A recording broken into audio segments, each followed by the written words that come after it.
Hello everyone, welcome back to my channel. Hold on just a moment. Alright, hopefully I can talk better now. It's icy here. I think the roads aren't so bad anymore, but it did ice last night. And, or maybe drizzling rain, but whatever.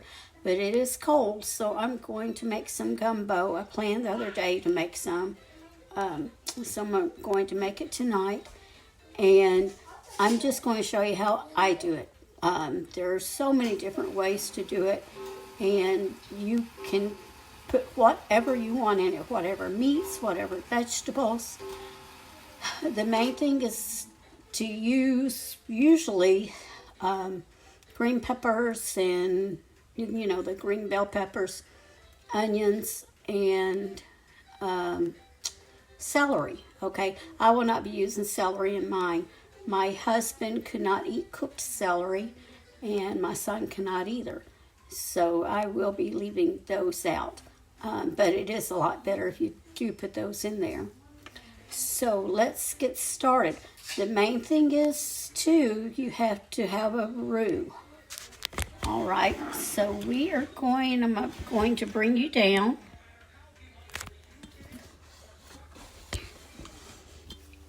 See if I can get you down there. Okay, I've already started some butter to melt in here. Let me go ahead and turn it on.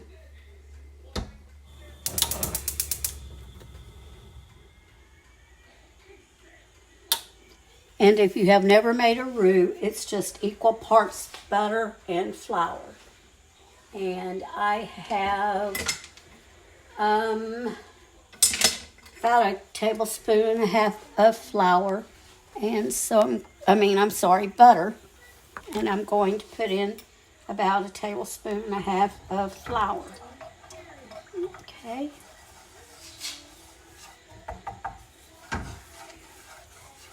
Now what we're going to do is we are going to cook this until it's really dark. You want it to, look like a real dark brown gravy. You want it darker than chocolate milk. Maybe the color of chocolate pudding. Maybe not quite that dark though. But you want it, and it's going to take a while. And while you're doing that, you're wanting to do it down like simmer, maybe even down to warm if your heat seems to go kind of fast, even at simmer.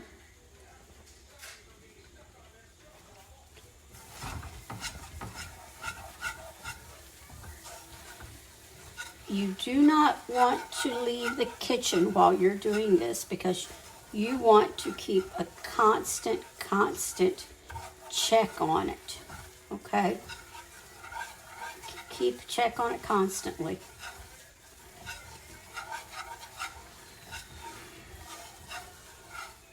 Now, while that is cooking, I've already chopped up some onions here, and I can't push, I'm pushing the wrong one. Since this isn't my stove, I always forget every time. So get your onions going. That almost sounded like I said youngins, didn't it? Get your onions going. And let's add some bell pepper. Now, I have here about a half of it was a little bigger than medium, almost a full size. A small onion would be good.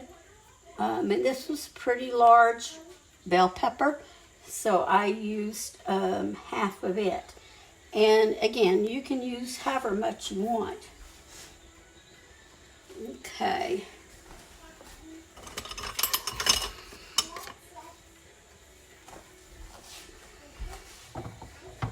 And we are going to just cook these until they're kind of soft.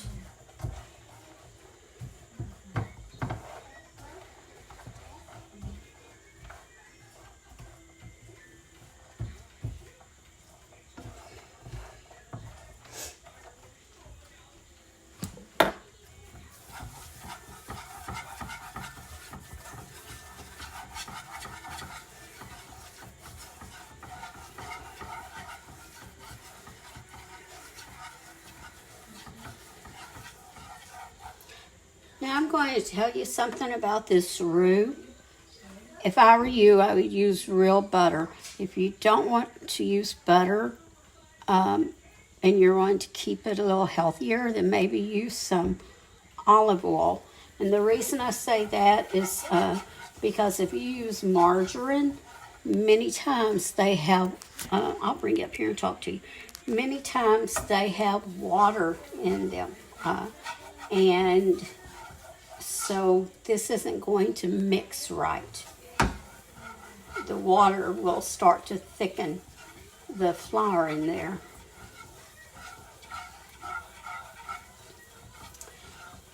All right, I have some chicken broth from when I made my chicken, and I add a little bit of water to it to get about 2 cups, and I may end up putting more in.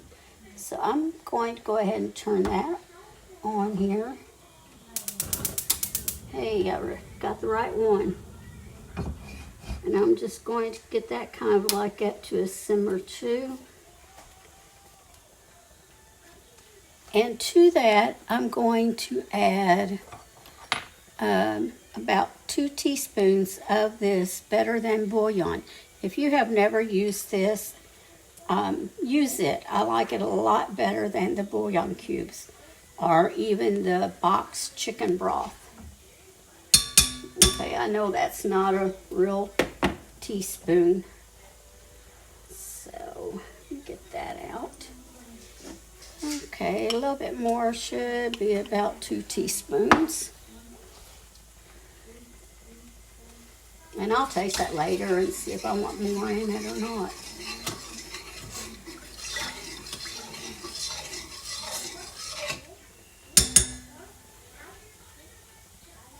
Okay.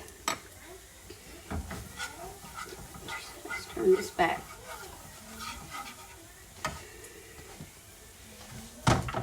Just have those just a cooking away.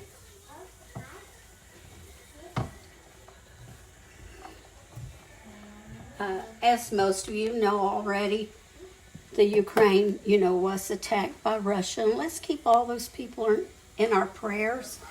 I read something today that the Ukraine sends out more missionaries there in most of Europe and parts of Asia. I don't remember the exact, but more than any of, I guess, the European or Asian countries around there. Just a moment. I need to wipe my nose and wash my hands.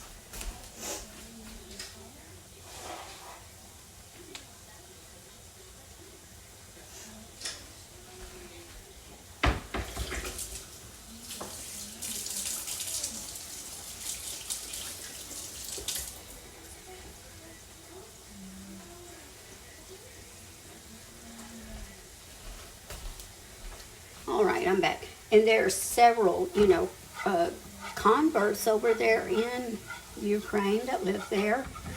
And so we need to definitely be praying for them. But more importantly, we need to be praying for the ones in Ukraine, also for the Russians that do not know Christ as their Savior. That through all of this, that we will see many souls come to know the Lord. And definitely keep our military in your prayer. I saw that there are going to be many, many more troops being deployed. Just last month we had several that were deployed, and now many more. So I have a son-in-law in the military, and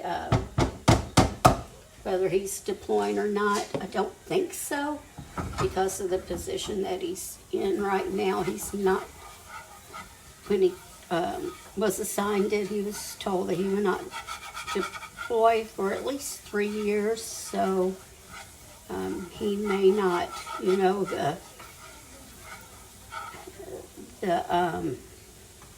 I guess Mama Bear and me says, I hope he isn't deployed.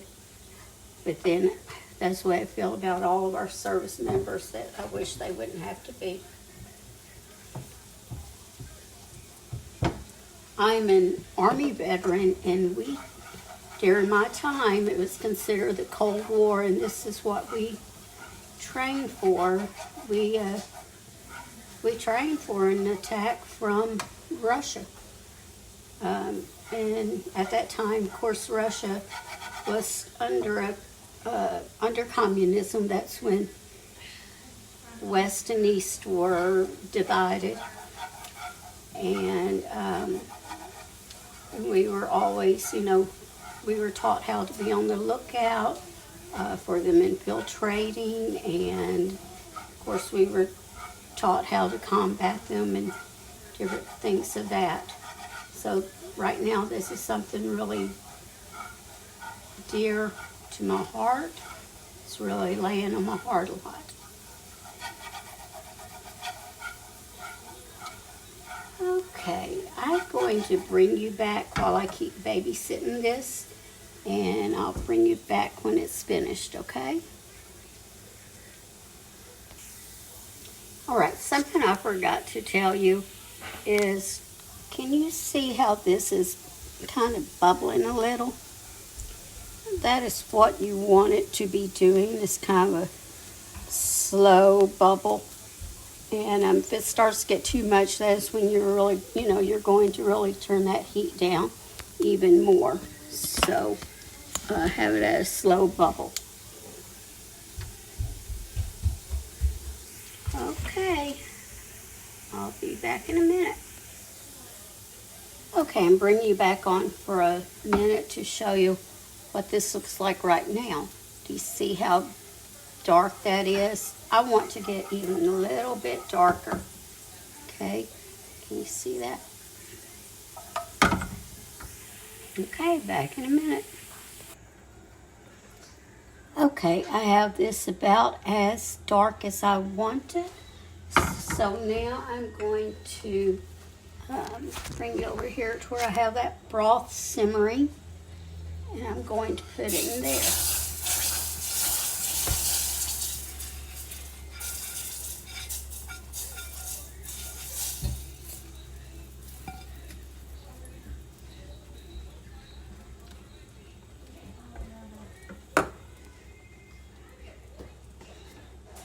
And I have this just kind of like on this stove, it's between warm and simmer. It's what I just now turned it down to. Okay, let me get this in the sink.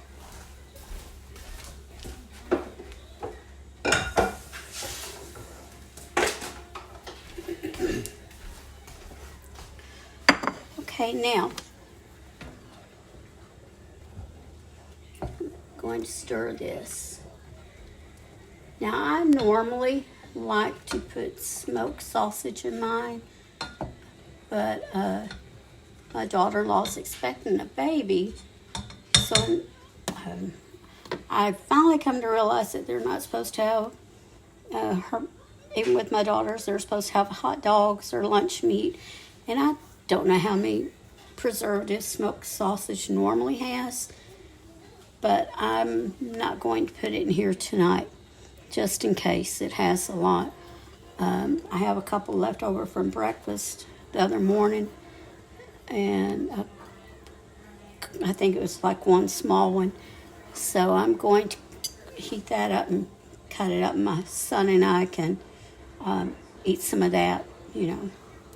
So here I have chicken. Chicken breast will work, but I just used a couple of chicken legs and boiled them. Normally I would use chicken breast, but tonight I just used that. All right. And to this, I'm going to add, and with that chicken I had, cooked it and deboned it. Of course, I used the broth that was left. I'm going to add, and I could not find any lump crab meat, and I used it in the can. You can use fresh for sure, but I'm using some of this crab meat. Used to be a 6-ounce can, or well, it still is. Let me rinse my hand.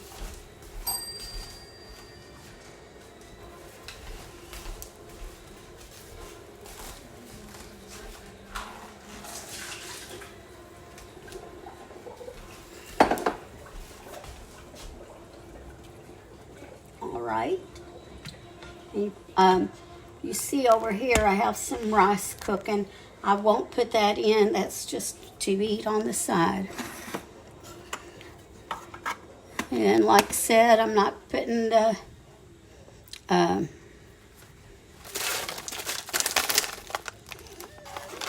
Polish sausage in. I prefer andouille sausage or a Cajun style smoked sausage. Is what I prefer. I think they're better. Okay, I'm going to add a 6-ounce bag of frozen shrimp. Most of the time, because I usually would make this in a hurry, as hurry as I could with the roux, I would use a 6-ounce can of the small shrimp.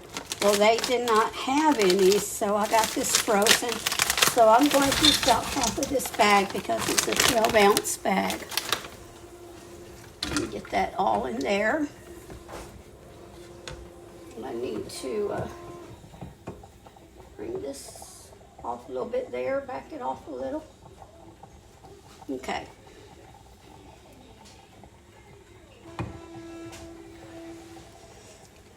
All right, I'm going to turn this up a little bit now.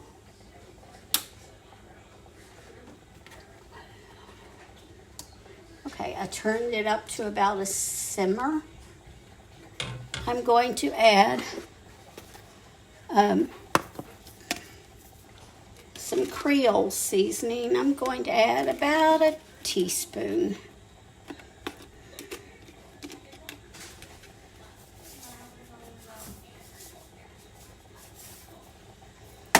Next, I'm going to add about a tablespoon of filet powder, the Gumbo filet.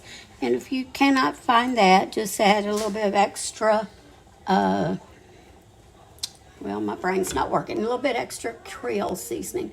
But the filet powder is what makes it. I went to the store the other day, Walmart did not have any. And thank the Lord for commissary privileges. I went over to the air base that's close here to my son's, and they had some. Well, that's not going to come out there real easy, is it?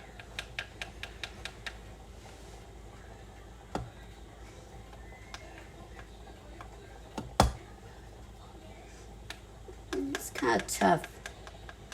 It'd be easier if it was in a jar and I could scoop it out.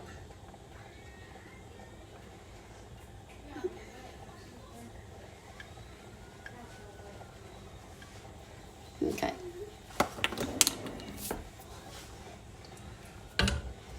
Many times people make gumbo and they don't know about the filet powder to put in it, and they cannot figure out why they cannot get the same flavor, but that is why.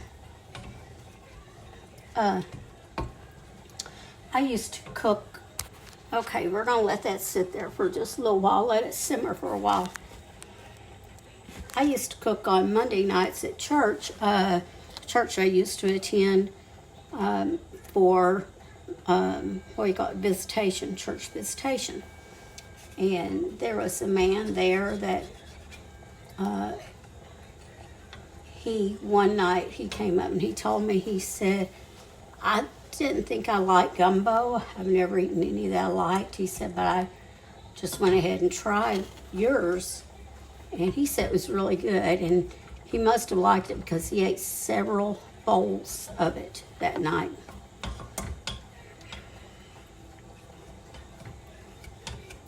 Okay, I'm going to get a spoon and taste this and see if I need anything else in it.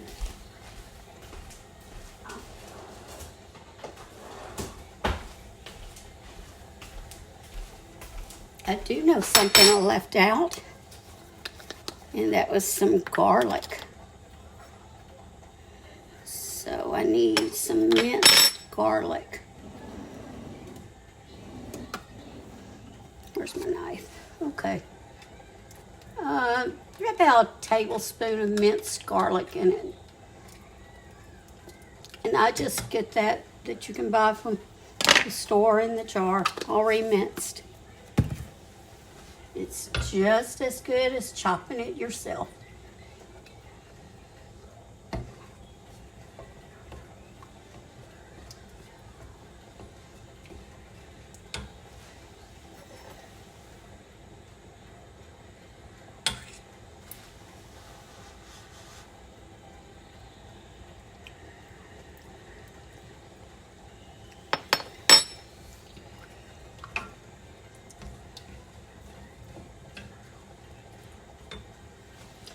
Probably could use a little bit of salt and something else, black pepper. I forgot to put that in there.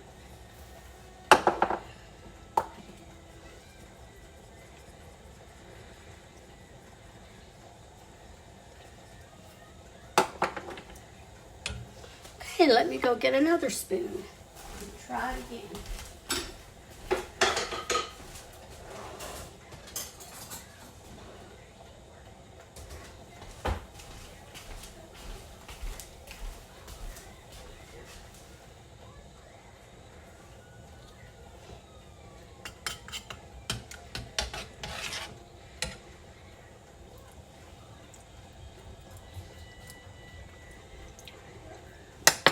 A lot better.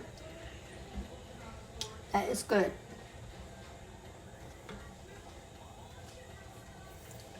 Okay, now one more thing I want to add is some okra. You want to add this about the last 10 minutes of cooking. You want frozen. Let me tell you why you want frozen.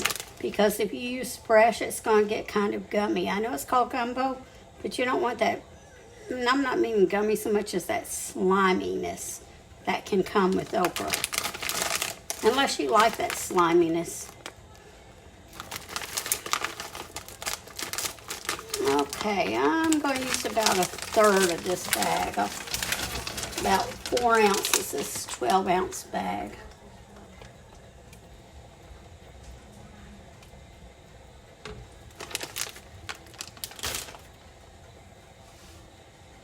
Right, I'll bring you back in about 10 minutes, okay?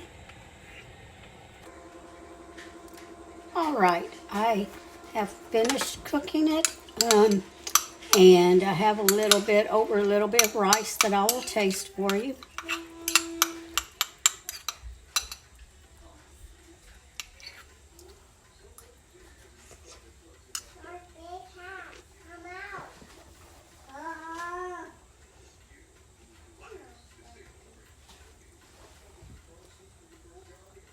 It is so good, and that okra is really good in there. Now, if you don't like okra, of course, leave it out, you know. And I will say this on the filet powder. I have met some people that don't care for it. So if you're not sure if you will like it or not, you may want to try just a little to begin with. And then, you know, go from there. You can always add more in as you go. But I love it, so. Remember, if you like this video, to give me a thumbs up. And if you have not subscribed to my channel, please subscribe. And also, if you like it, please share it. You know, you can give me a thumbs up on Facebook, but it's a lot better if you go on to YouTube and give me the thumbs up on the YouTube link instead of just my Facebook page when I share it on there.